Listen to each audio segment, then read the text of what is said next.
in this situation, how boarding school can face the challenges and how can they go ahead with learning and teaching. Now, if you actually look at it, different states has come out with different decision, and 2 weeks back, Maharashtra state has declared that they're going to start the schools from this, that is July onwards.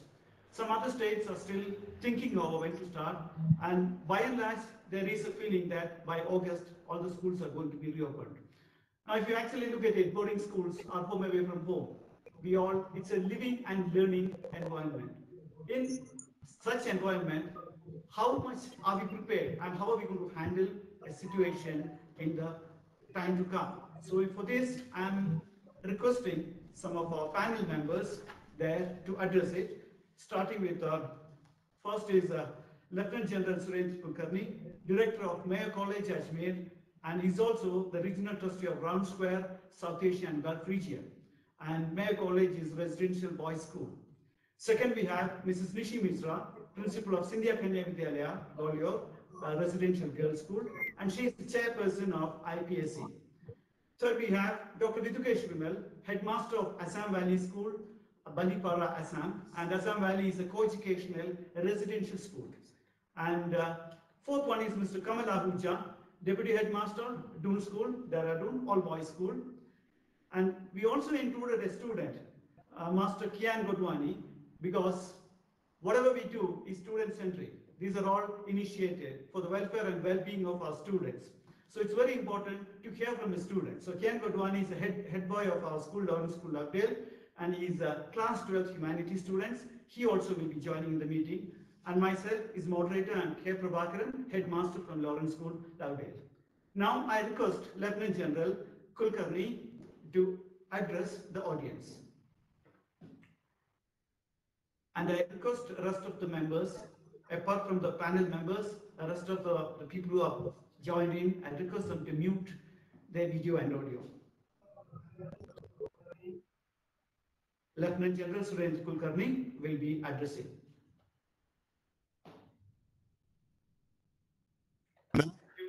As you rightly pointed out, a boarding school is a second home for our children, and therefore there is one simple basis on which parents send their children all the way to us, and that is trust. In an environment today when you are scared to send your child out for 1 hour outside your home, to send your child out for 9 to 10 months in a year is a great gamble you take at the best of times. Therefore, over a long period of time, and most of the boarding schools have been around for decades and even more than 100 years in many cases, they have established a long-standing reputation for taking, I would go to an extreme and say, perhaps sometimes even more care than the families themselves. And therefore, the safety and hygiene of our children, along with their academic continuity, is the uppermost factor in all our planning. The second thing is, the unique feature of a boarding school is that all the things a child likes to do after regular school hours, hobbies, games, these are available at walking distance. And this is something in the COVID era, more than at any other time, will not be possible to be provided in a public, urban or rural environment. And therefore, whenever it is safe, as per the government guidelines, for children to be back in campus, after taking due precautions, a boarding school will be a safe haven where children can practice a combination of social distancing and socializing as children understand this to be. So with these opening remarks, I return back to you, Mr. Prabhakaran. Thank you, General Kulkarni. Now I request Mrs. Nishi Misra from Sindhya Kanya Vidyalaya to address the audience. Good evening, everyone. It's a strange feeling to interact with you on a virtual platform, but the spirit of IPSC teaches us to be ever resilient, always prepared, and eternally optimistic. It's always a special occasion when the parents and school come together for the purpose of bringing up a child. There is a popular African saying, it takes a village to bring up a child. Indeed, an entire community of people must interact with children for them to experience the best learnings and grow in a safe and healthy environment. In circumstances, this would have been happening already, but these are not the usual times. These are what has come to be known as the new normal. So, in the new normal, our foremost responsibility is the health and safety of our children. We have already begun to put elaborate plans in place. We have continued to keep a close watch on the government guidelines and the WHO guidelines, which unfortunately are rapidly changing and evolving. You would recall that at one point we were told that you do not need to wear a mask if you are not unwell. Only those who are unwell need to wear a mask. But later it has become mandatory for everyone to wear masks. It was also said that sanitization tunnels are required, but now it is established that they are not good for human health. The directives with regard to quarantine and treatment protocols are also continuously changing. Now, home quarantine duration has been reduced and the home treatment is being done. Affected persons are now not being hospitalized. They are being taken, they are given medications at home. Hopefully, the rules for testing will also change very soon. So, in the new normal, at our end, we are all working out very detailed protocols for sanitization, social distancing, and containment. And as General Kulkarni very rightly pointed out, it is unfortunate that our children are having to live a part of their lives in lockdown. It's not fair on them. They need to be out in the open, to be free and safe in order to experience the best learnings. And that, I feel, is possible in a boarding school, which is by naturally a very safe place because it is usually away from the hustle bustle of a city. It is a contained and gated community. Hospital staff, uh, students are always under 27 surveillance of teachers and house parents with the maximum can be given to a child, the maximum protection that can be given, because there is no interaction with anyone from the outside. It is possible for a child to to partake of all those activities for which you as parents send them to boarding schools, which is to be part of a community, to learn social skills, to learn activities and participate in games, uh, take advantage of the different opportunities that they get, and take charge of their own learning, to be independent, to be able to take their own decisions. And that, I think, is far more important than what happens inside a classroom. And that is what all our schools are all about. So all of us are making plans for social distancing and for containment. In my school, for instance, we are planning on calling students only from class 10 and 12 in the initial time. More students will come in and be the hostels that we have, followed by class 9 and 11, who will be called in smaller numbers, maybe in two groups, and be given the remaining spaces that are available after the class 10 and 12 have been integrated into their actual hostel. We also decided on making students stay according to their classes rather than according to the houses. This was done so that students do not interact with too many people. If they were living by houses, they would interact with their own class first, they would interact with their hostel mates, then they would go to class and interact with other children of other houses, and therefore they would interact almost with the whole school. So in order to reduce that exposure, students are going to be different houses according to their classes. All the games and activities also will be carried out class-wise. And the influx of people will be completely stemmed. There will be no winter holidays, no Diwali holidays. We plan on completing the session without a break, the students will be taught by teachers and looked after by support staff who would have hello already come into the school अरे at phone least लगाया 3 था weeks मैंने उस time before. पे किसी काम के लिए And so, in this way, the entire school would be under a complete lockdown after the last student has arrived. These are some ways in which the schools are preparing for the arrival of the students. The most important thing to remember is that a student deserves to be back with the students that she has interacted with, has lived her life with, the familiar places that she has hung out in school, and to feel the breeze and the sun on her face as she participates in her Freshers' Eve and her welcome parties, the karaoke nights, the dance face-off. I think that is what childhood is all about, and it is time we handed that back to our children. So with that, I hand back to Mr. Nair. Thank you, Mrs. Nishi Mishra. Now, I request Vitukesh Vimal to address the audience. Mr. Vitukesh Vimal from Assam Valley School. Thank you, sir. Thank you very much, Mr. Nair. Good evening, all. And let me begin by putting certain questions in our, or say certain questions in your mind and ask you certain things to, all of us need to understand and ask ourselves why we are discussing this topic.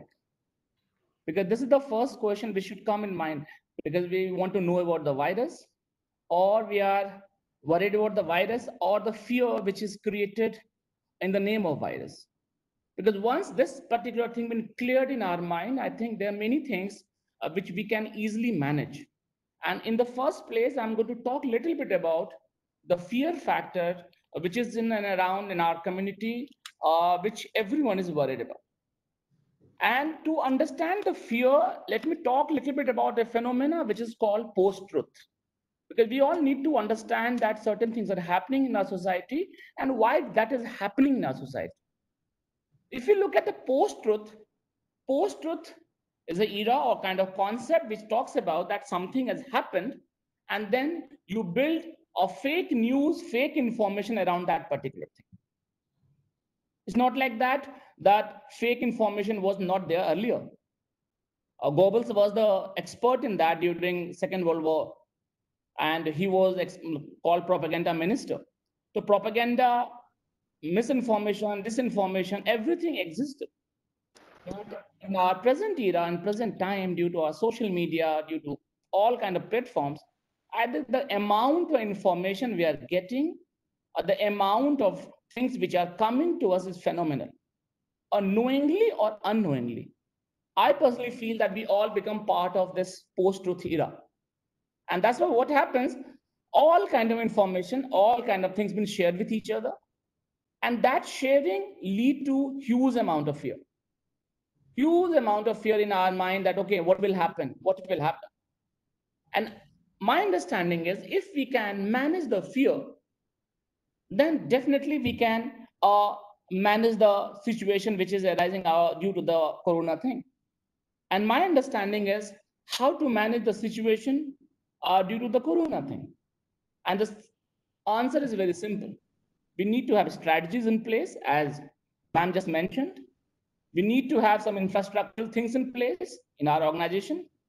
We need to have our SOPs in place, which all the school, in fact, IPSC schools, they have developed a common SOP for all of us, which we can take as a guiding principle, and we can work on that. We need to have those SOPs in place.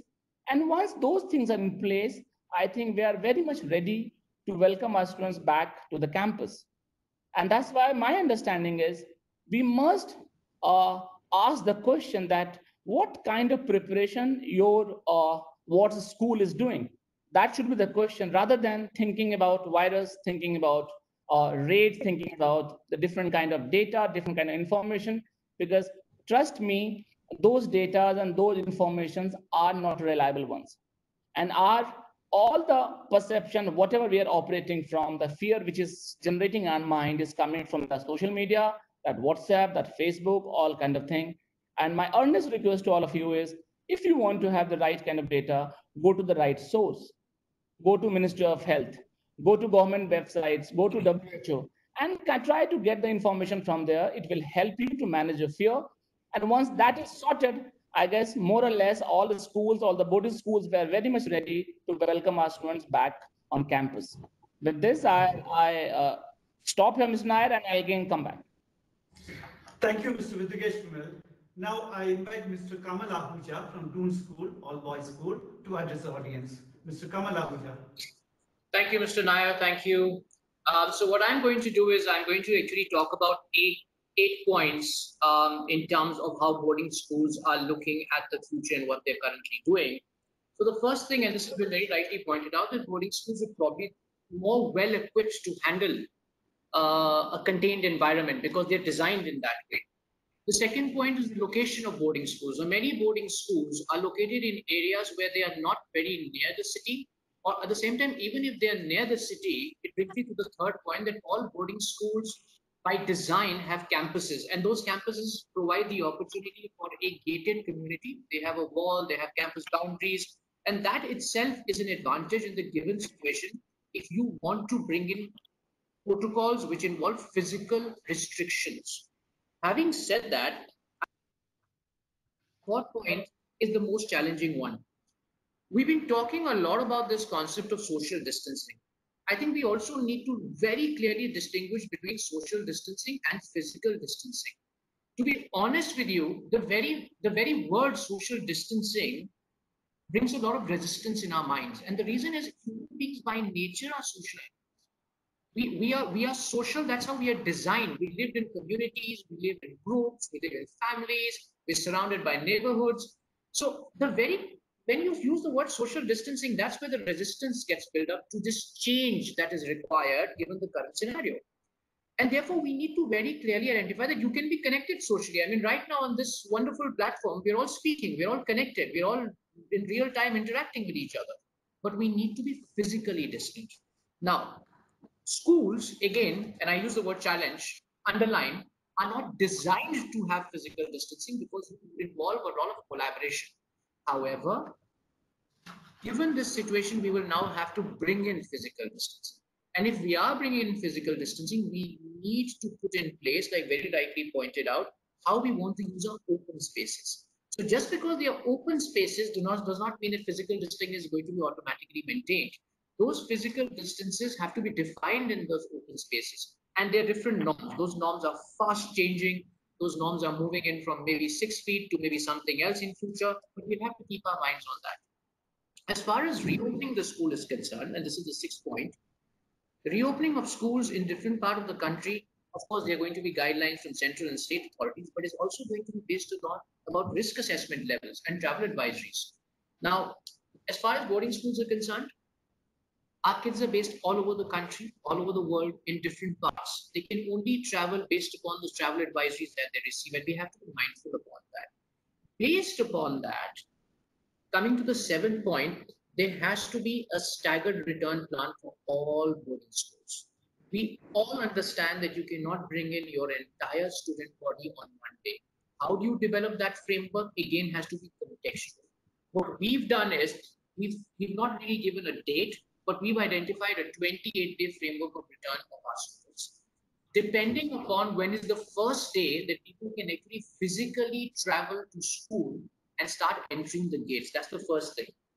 Alongside with this, and this is something that's already been mentioned, is putting in those standard operating procedures. Now, we also need to understand that standard operating procedures have to be evolving. Like very rightly pointed out, the guidelines are evolving. So whatever documentation we put in place has to be dynamic. It has to be fluidic. It has to be something that can be changed at very short notice. And also what I want to say is that we can have exhaustive standard operating procedures, but we also need to keep certain standard operating procedures which are bare minimum in terms of implementation and in terms of adherence. The next thing is the plan. And I think a lot of boarding schools, in terms of the conversations that we've been having, and this, of course, is one of the various platforms that we've been talking on, we have all very rightly recognized that, yes, precautions have to be observed, But at the same time, we've also identified that we need to have a proactive strategy in place to manage the next few months, because the virus is here for some time. It's not going to disappear immediately. It's going to be here for a couple of months.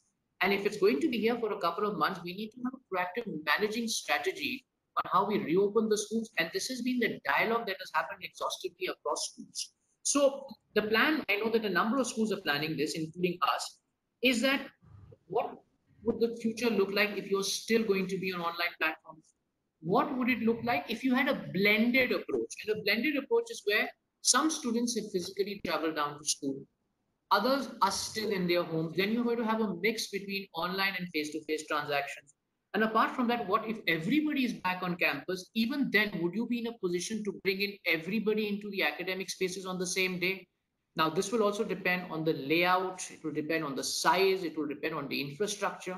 But I do know that this is something that all boarding schools are actively engaging with. Thank you, Mr. Nair. That's from me at this stage. Thank you, Mr. Kamal Ahuja. Before I go to the next panel member, I would like to request all participants to switch off the video and an audio space. Only the panel members should leave it open. The rest should switch off their video and audio phones. Now I request Mr. Kian Gurwani, head boy of Lawrence Kulavale. I want to hear the students' view of the present situation which is happening. Mr. Kian Gurwani. Good evening, everyone. So we all know about the parents' perspective. We know what the administrators are going to do, but no one's really given us students much thought. And that's what I'm going to do here today. I'm going to voice the students. Now I can safely say for all of us that we are eagerly waiting to get back to school. We're waiting to play football with each other. We're waiting to sit in history class and pass notes behind the teacher's back. I mean, those are beautiful dreams, and we know that our school will make that a reality. But the reason we know that our school will make that a reality is not because we're so eager to come back, because we trust our administrators. You know, after this pandemic started, I've seen that everyone in the world just thinks about the risk. If I go out, this will happen to my son, what will happen to my daughter? But what happened to, I trust this school. I know that this school will take the necessary precautions. And after listening to the panel members, you can see that they've paid crucial detail to every minute part of how they'll bring us back to school. And I know that all of us students, and myself included, trust them fully in bringing us back. And I think that we all too should trust them. And I know that sometimes, you can't control everything. Titanic was supposed to be undefeatable, but eventually it sunk. But that's what we humans do. We fight, we'll rise if something bad happens together, and we'll do it together, because that's what humans do. We make mistakes, but the brilliant part is we can work together and solve them. And I hope that after listening to me, your trust in the system, your positivity, everything is again. And I hope that you will trust the system in bringing us back safely, because I know that I do and my peers do as well. Thank you. Thank you, Kian. Those beautiful words of optimism we have expressed. Now, there is a slight change. Now, we have got a lot of questions from the audience. We have grouped those questions into different groups, and each panel member will answer address few of those questions. So first, I will start with Lieutenant General Sudhir Kulkarni. There are some questions which are very common. However, it's good to have an interaction. It's good to answer to those questions because these are some genuine concerns from parents and students. So this is a question. I hope Lieutenant General Sudhir Kulkarni can answer these. Number one is, when is the expected date of school opening? You want me to answer them together or one at a time? One at a time. Okay. You see, there are internal and external factors to be considered for opening school. Firstly, we have to put safety and hygiene protocols into place. As far as those are concerned, all schools are doing it, and I can assure you some would have done it by end of this month, some would have done it by early July. So any date from then onwards, schools are ready to welcome their students. As far as we are concerned, our next term starts on 13th of July, and we are going to be ready well in time in every respect to receive our students in the manner that my fellow panelists have explained, not all on the same day, but students, we are ready. The second issue is What are the external factors? What are the policy guidelines with respect to health? And what are the policy guidelines with respect to travel? These are external factors not in the hand of the school. So therefore, and I presume this is all my fellow boarding school people would be doing, that we are ready to start the term on the due date. If the students are in the campus, it will be physical. If they're not in campus, it will be an online thing. But I want to just highlight, Mr. Nair, if you allow me half a second, one point. The point which Mr. Vidukesh raised about fear and uncertainty. Please remember, fear creates anxiety first, and later it creates frustration. So what we are seeing with our students who have been with us for long is a sense of frustration. And my panelists can answer if they disagree with me, but a number of our students and parents have told us that our kids are eagerly waiting to go back. And as the head boy of the Lawrence School said, they know that whatever they can do at home to look after their children safely, that much will be done and even more in the school. It's like you imagine your grandparents look after your kids with more care and worry than you do of your own. It's like that because you're coming in trust. I see some questions in the box which say that, can you give us a guarantee that it won't happen? Can anybody give us a guarantee that it can't happen at home? So all due precautions, all reasonable precautions will be taken. And after that only, so the date of opening school is from the day your term starts, whether it's in the online or non-online mode, number one. The other thing I would like to highlight, there's a lot of worry about this distancing inside the school. And I think Ma'am Nishi Misra very clearly pointed out that within the schools itself, there will be earmarked areas. There will be mutual exclusive zones. The school as a whole, in any case, is barricaded and isolated from the world outside. So therefore, all the norms of social distancing will be maintained. But go back to my opening remarks where I said we are going to have a balance of social distancing and socializing. In your family group, if you are 3, 4, 5 people at home, are you maintaining social distance at home or do you hang around with each other? So once they come back to their dormitories, which they will occupy in lesser numbers than they usually used to, after the quarantine period is over, then those 4 or 5 children or 2 children are completely as safe they are here as they would be anywhere else in the world. And therefore, then they would be allowed to socialize freely. So essentially, the date of opening school is the day the term starts to us. When the kids really manage to reach school is a function for government and other policymakers to make and not for us. Yeah, there were 2 more questions, General Kulkarni, if you can answer briefly. One is, how do you control on outsiders coming to the school? And second thing is, how effective are online classes? Can we go with online classes throughout the year and start the school next academic year? Quite an interesting question, if you can answer briefly. Yeah, I think they're both very important questions. How do you control access to the school? No, how do you control outsiders, the people? Yeah, that's what I'm saying. How do you control access of outsiders into the school? Coming to the school, yeah. Whereas I'll tell you now, since the 4th of March, we went into self-quarantine till today. Even I have personally not left the campus. Because the instructions to the staff are clear, you will not go out unless it is mandated by some emergency. Similarly, anybody coming from outside, if it is absolutely imperative, then only that person is allowed to come in. Otherwise, at the gate, there is a holding area where the checking is done, disinfection is done, and then either the product or the person is allowed to come in. Please understand, whereas we are all concerned about the safety of the children, equally we are concerned about the safety of our staff and ourselves.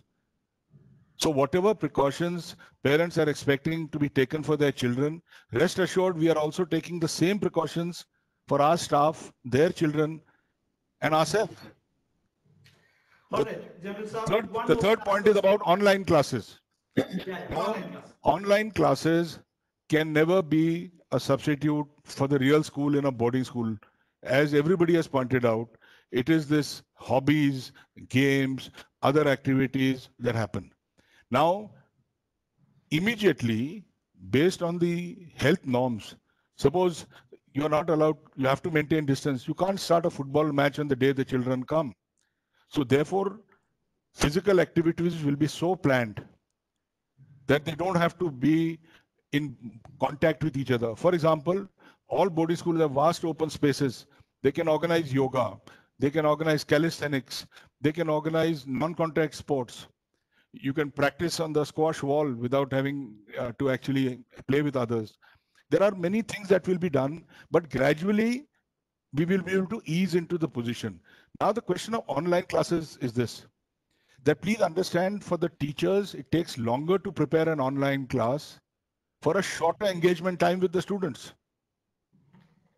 So therefore, the learning outcomes are never going to be the same, because the essence of learning of all boarding schools rests on the principle of collaboration. And whereas you can collaborate online, the collaboration that takes place in person, which involves verbal, non-verbal communication, etc., can never be matched. And let me tell you, there is enough research to show that there is anything between 30 to 40% loss of learning value in an online environment versus offline. These are well-known researchers from well-known universities abroad. So please do not try and think that you can replicate the in-school experience, whether day or boarding, with an online class. It is at best a supplement and a temporary substitute till such time that you can have it in the school. Thank you. Thank you. Thank you, General Kulkarni. I'll move on to the next question. Mrs. Nishi Misra.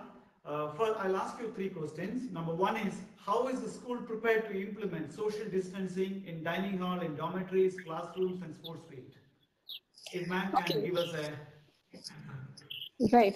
So the social distancing, or the physical distancing, as some of us like to call it, is important for keeping the first few weeks, maybe 14 days or 15 days, the first few weeks of keeping students apart. We all know that once all students are integrated, then this physical distancing will slowly be petered out. So it begins with check-in, the initial self-isolation. That is being planned according to the mode of transport being undertaken by students to reach the school. So initially, those who are coming by their own transport in a point-to-point run, they will be isolated together. Those coming by air will be in another group. Those coming by a combination of modes of travel will be in another group. Once initial isolation period is over, they will be moved to their assigned hostels, where social distancing will be maintained by thinning out the students to newly earmarked additional living spaces like common rooms, study rooms, guest rooms. In our case, we were to increase the capacity of our school on account of a new hostel that was commissioned just 3 days ago. But we have decided to curtail our student strength by closing our admissions for class 11.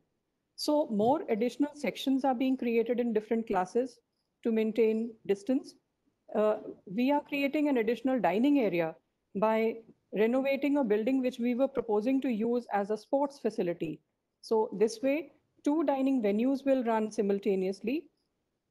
We will be running in the dorms. Students will be living with fewer students than before. It will not be the same number of students in either the dorms or in the classrooms. Even the playgrounds are being demarcated for the students for the initial time. Like General Kulkarni said, that there will be no contact sports, no coaches from outside will come in.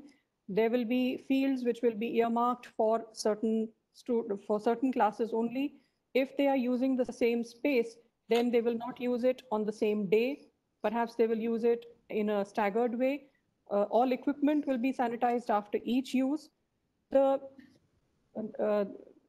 Even the distance being maintained on the sports ground will be monitored in such a way that sports will be happening at different times for different classes and in different locations.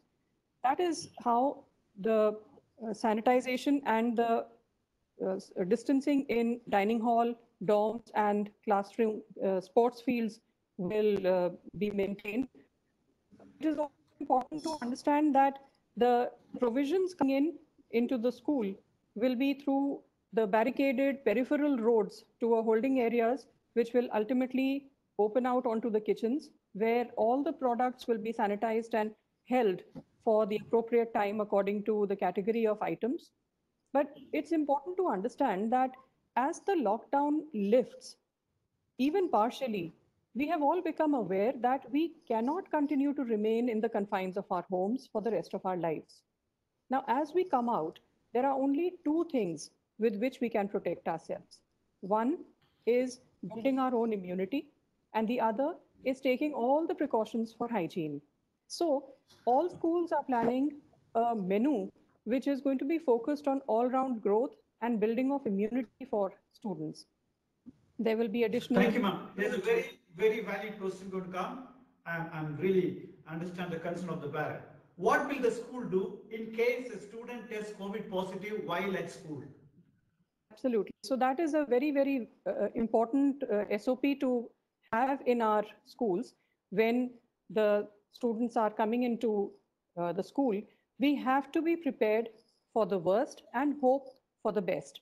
So in the case of a student being found having COVID-like symptoms, first, the children and the staff will be very well drilled with having a sensitivity to knowing what kind of symptoms to report. So before the students come in, our own staff will be given a testing. As per our discussions with the district authorities, pool sampling will be carried out on campus for staff before the arrival of the students and then for students upon their arrival. It has been decided to convert the school infirmary into an isolation center. The infirmary, as it used to go to the students and not the students going to the infirmary. All staff will remain alert for any students presenting COVID-like symptoms. Students will also be trained to report any person displaying such symptoms. So as soon as we find a child with COVID-like symptoms, we will isolate her from others in the infirmary. Parents will be informed, but the treatment and care will commence without waiting for their arrival, which is not mandatory. The infirmary team will take care of the child with all the precautions. It is not compulsory for parents to come to the campus. At once, to call our empaneled physician for consultation. The consultation may also be on a video call. We have established contact with the smart city authorities in our town, and they have given us helplines for the identification of symptoms and for video call regarding patients with symptoms. We have identified the nearest fever clinic, which has agreed to come to the school for prescribing the testing, which is done by government labs. As an alternative, we have identified a private testing agency, which is certified by the government, which is called the Pathkind Lab, which is authorized to carry out sampling in our city. Their technician will come to the campus for sampling. The report usually comes on the third day, and it costs right now about 4,500, and minimum 3 tests are required if the first one comes out positive. Now, if the child is tested positive, we have to immediately report to the CMHO Gwalior and the civil surgeon. The patient will be given care and treatment. I say patient because it could also be a staff member.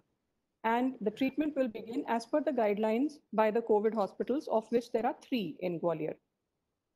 Now, I believe that there are 3 stages to the way in which the fever and the COVID-19 symptoms play themselves out. So if the student or the patient is referred to a hospital, we will admit her in the government super specialty hospital, which is right now in GMRC or the Morar District Hospital. There are other hospitals also. We have also tied up with private COVID hospitals in case that is what we would like to do at that time. Now, after admission, the protocols of the hospital will be followed. A staff member will be put on duty at the hospital. If parents arrive, then they too will be part of the caregiving process. If the consulting doctors declare her to be in a mild stage and advise on-campus treatment, we will continue the treatment in the school infirmary under our care. The child, of course, will have to be kept in strict isolation. We will monitor the progress of the student with remaining in continuous contact with the treating doctor.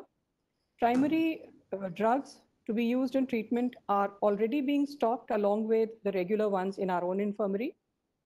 So, but please remember that all of this is according to today's guideline. All actions and decisions taken at that time will be updated according to what is being mandated at that time. After recovery and discharge from hospital, a quarantine facility will be given in isolation centers which are being created on the campus for the mandated period before her reintegration into the school. So that basically is our plan for in case there is a symptom, and that is the plan we have for our staff families, and the same is for our students as well. Thank you very much.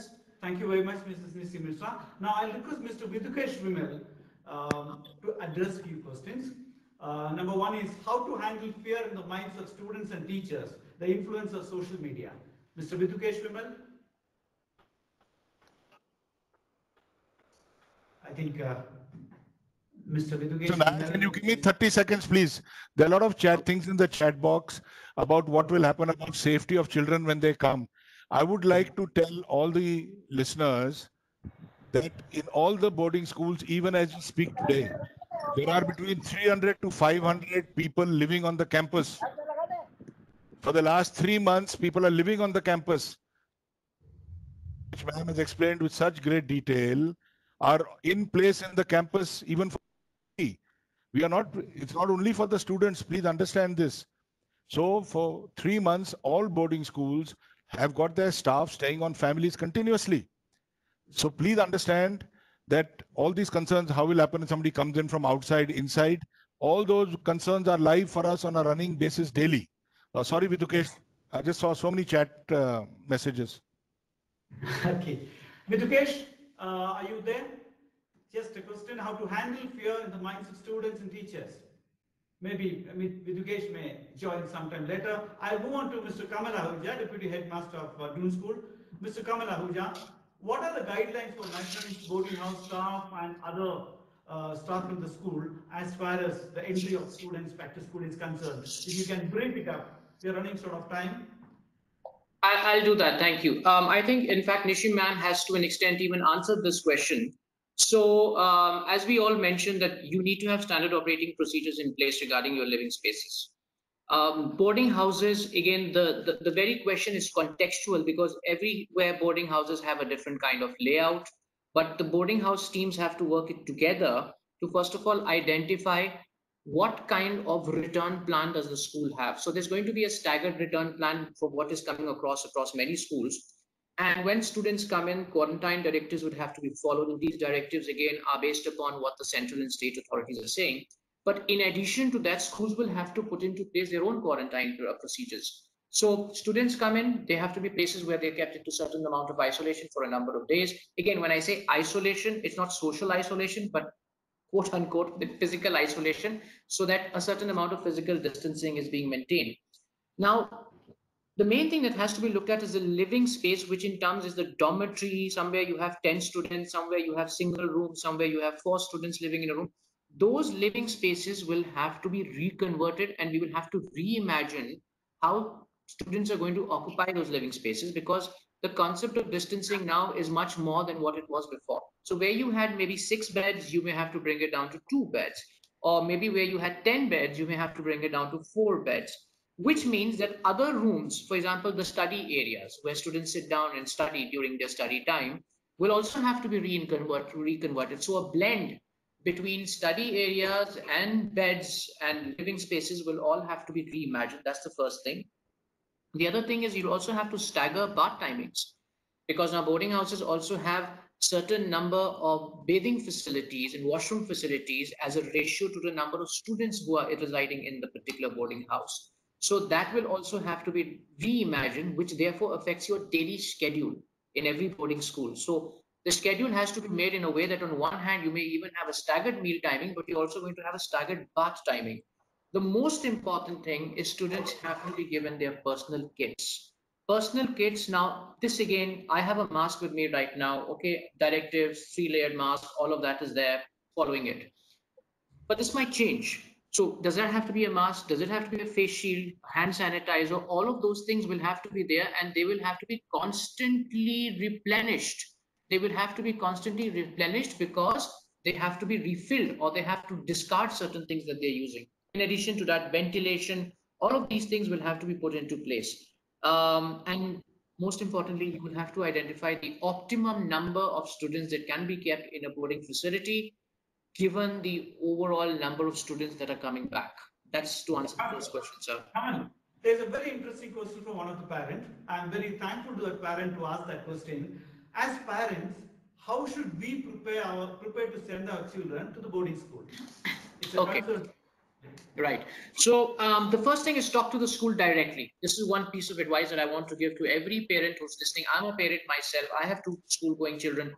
Talk to your children's school directly because they will give you first-hand information of the plan in place. And just like Vidukesh spoke about it, General Kulkarni spoke about it, they spoke about the concept of misinformation and distortion of communication. So first of all, get in touch with the schools directly. You will have to take a risk assessment of where you are. You will have to monitor travel advisories.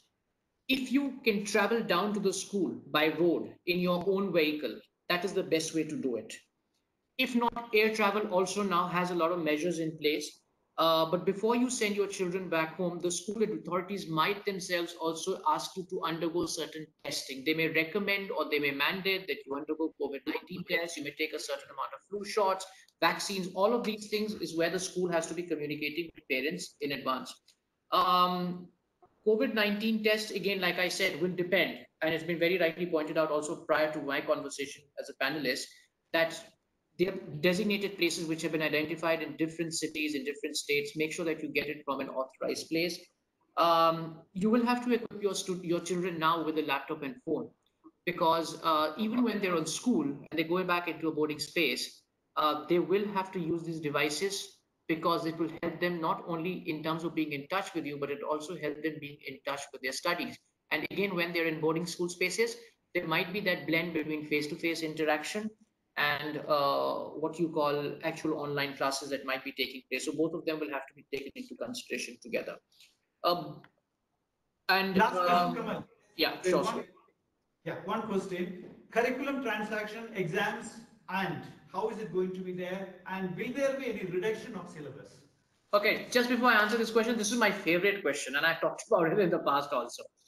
I know that a lot of teachers, schools, and parents and students are saying that there should be a reduction in the curriculum, and that is something for the examination boards to answer. And I don't think there is one answer to across all examination boards. Each one of them will take their own call, and I'm sure it will be a very measured decision and informed decision. However, the solution may not lie in reduction of courses. Because then what the batch of 2020 did, the batch of 2021 may not do in a board examination. And that might have a long-term implication. We have to be very mindful of that. What we should focus on is a change in timelines of college entries, followed by a change in timelines of board examinations, in sync with change in timelines of academic years. That is what we should plan for, so that the entire curriculum should be transacted. If you, as a teacher, if I was to be asked, what do you want to take away from the curriculum? I would say nothing. I would like to retain it. That's my answer to the question. Yeah, thank you, Kamal Ahuja. And Mr. Vidukesh Vimal is back. And there are a few questions, Vidukesh Vimal, you can address it. Number one is, how to handle fear in the minds of students and teachers, influence of social media. If Vidukesh, if you can throw some light into it. In fact, I think in my introduction only, I talked about it. You look, the kind of, we are living in the era of post-truth, where fake news, fake information, and all kind of things are, revolving around us. And my answer to this question is, try to get the information from the right source. And that's A part. B part is, worry about what we can do, because many times what happens when we get some information, we worry about too many things which we can't do. Like say in this particular case of corona, what we can do, what are in our hands. We can definitely work on our immunity, we can work on our lifestyle, we can look after our own health. Those are precautions if we can take, definitely we are then ready to face the issue. So I guess these are the two things: A, get the information from the right source, and B, prepare yourself and work on your immunity and get ready for the world. That's it. Okay, Mitukesh, there are two questions. I club it together. Number one is, how do we administer effective screening protocol? Followed by the same, how safe are boarding school when compared with day schools? In fact, sir, I feel, which like everyone mentioned about it, boarding school is the safest place. If you look at the idea of what we are doing, and when anyone is found with corona or positive, what happens? That person is sent to an isolation center. That person is sent to a very specific area. I know where he is or she is not going to interact. If you look at our structure, as Kamal mentioned and everyone else, boarding schools are designed in a way which are already in isolation. Fine. So as far as second question is concerned, I'll say the boarding school designs make boarding schools a safer place. Why? Because how this transaction kind of thing happens, like from A person to B person, B person to C person, how this transaction is happening. And the reason is we don't know the person. Why this fear is coming? Why you are fearful going to the market? Are we exactly, we have the same amount of fear when we are, say, moving from drawing room to bedroom, bedroom to the roof or the lawn? Are we facing the same kind of anxiety in our own family? No. When you do the same kind of fear in your family, then why are you so fearful when we move out of the market? Because that market zone is an unknown zone.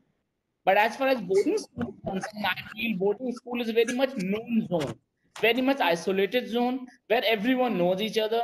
Your travel history is known. You've been looked after. You're not going to meet anyone unknown from the outside world. And that in that way, after a particular, say, you follow the protocol of 14-day quarantine and all kind of stuff, and then some basic medical precautions which you can take, say thermal scanning of the individual every day and all kind of stuff. I guess boarding school is much safer than the outside world. And Okay, screening protocol concern, I think this is something every school has to develop in their own way. And I'm pretty sure that everyone is looking after that particular area where thermal screening and how many times in a day and what kind of infrastructural needs are there for this purpose, what kind of say investment a school is ready to make. And definitely these are the new unknown things which were not there in as far as schools were concerned. Thermometer was good enough for the school to look after people as far as fever was concerned. Now these thermal scanners or all kind of different kind of infrastructural provisions need to be made in a school to look after that. If we can do it, I think boarding schools are the safest place on this planet. thank you, Vivek. Now, I would like to ask Kian. Is Kian Dudwani still there? Kian? Yes, sir. Yes, sir. Any questions from your side, or would you like to ask any questions, Kian? No, sir, I think we have a lot of clarity about everything that's going on, sir, from the session. But I have a question to you. Sure, sir. Sure. Are you confident? Are you trusting the school? Will you be comfortable coming back to the school and being senior students? Will you be able to take the trust and guide and support the school in a situation like this? You means you and your senior students along with you. Yes, sir. When we come back to school, even though you have given us all the protocols, they would be useless if we didn't follow them. And we, the prefectorial body, will confer, discuss, and we'll make sure that all of the protocols are strictly followed. Because if we don't work together, then the whole process is just useless and there's no point to doing it. So we will ensure that whatever you tell us to do, we will do it to ensure that the school runs safely and properly. Thank you, Kiran. I have 2-3 questions pending. I will answer to those questions. Number one is, once the school reopens, how parents can visit children, night out and various other outing purpose. Now, as some of my colleagues mentioned it, once the school reopens, it will be very difficult again to have a night out and various other outings, because social distancing on one side, quarantine two, and there are a lot of various formalities. The inter-district movement, these are all restricted by the government. So by and large, if the situation doesn't improve, there will not be any system as such outings and night outs, etc., can be organized. And also, there can be reduction in inter-school events because it will be difficult for one team to go other part of the country. So there will be reduction in inter-school competition. Main focus will be on learning and teaching in the school and sporting activity within the school. Another question is a very important question. I'll answer it briefly. I can understand the concern of the parent. What is the future of boarding school? Well, look, I know it's a big concern to all of us, not just boarding school, all educational institutions, universities, colleges, day school, business, industry. We are all going through this situation, and this too shall pass. But boarding schools are as important as any other school if you actually look at it with the type of infrastructure and also with the type of facilities, location they have. They just have to restructure their facilities this way or other way to cope with the existing situation. And if you look at it, even now, I can tell you most of us are still receiving, inquiries regarding admissions. There is a long waiting list pending for senior class admissions. So boarding schools still have a great role to play. Like any other school, I'm not saying that everything is perfect. There's no perfect situation as such here. The whole world is facing this particular uncertainty, but I can tell you the boarding schools are better prepared to cope with this situation, and you can trust and you can put your children, and we'll be there to work with the children, and you can trust us. Again, government protocols on one side, institutional strategies on the other side are the solutions which will work out pretty well. And again, are we going to remain like this? And this virus is going to be here for a while. We have to learn how to live with it. It's easy to say we have to learn how to live with it, but to live with it, we have to come out with the strategies. And we as a team is very much there working and evolving with the situations, and you can keep in touch with us, and time to time, this is not just one interaction with you. Interaction will be followed individually and collectively from various organizations. And now, any questions we open up? 5 minutes. 5 minutes. We have 5 minutes. If there is any questions, you can just send it in the chat box. We will answer those questions because most of the questions which you have asked, we have answered it. Before we conclude, one or two questions, burning issues if you have, we can answer that. Yeah, the panel members can go through the chat window, and if you find some interesting questions, you can just pick it up and answer a couple of them, because that works better. Mr. Nair, can I have a word in, please? Yes, please go ahead. Yeah, there is some concern. What about the new children who have joined, who are yet to physically arrive? The term started, but they haven't arrived. Yeah, so I just would like to share our experience that right from the beginning, like we have an orientation program, we had the orientation program for them, which was conducted online. Each student has a buddy student allotted as per our normal system. They've been allotted their houses. They've taken part in all the online learning. They are being put through the cultural and other activities just like any other student. And their tutors and housemasters are taking them through their paces and sharing little snippets and anecdotes about life at Mayo and activities in Mayo. And they are being shown snippets and videos of the flagship events that we organize every year. So my feedback from parents of children who are yet to join and as young as class 4 is that they are eagerly looking forward to come to school, and in many ways they feel that they are already here. There was a question, and Mr. Prabhakar, you answered very well about this night out business. There is a contradiction here. Parents are saying we are scared to send our child because, will outsiders be allowed inside the campus? Well, parents are also outsiders entering the campus for that night out. And then when you take your child for the night out, you'll go stay in a hotel somewhere or in a guest house somewhere. God knows whom all you will meet. So actually, you would be undoing the protocols that the school has put into place with such great difficulty. So I think parents should understand and bear with us.